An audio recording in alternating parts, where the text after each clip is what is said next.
I would say on one hand it's definitely transparency, because it's transparency of our pricing structures. And for example, if the customer traditionally was buying from one channel, let's say only via sales rep, so now he has a possibility to go into our e-channel, and then we could have different prices there. So we should be really very aware about our channels of distribution.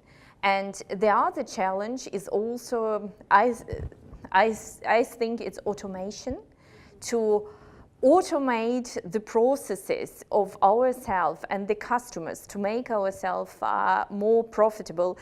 We need to do lots of analysis, and it's also not done within a day. So all this transition into pure digitalization to have to ensure digital processes.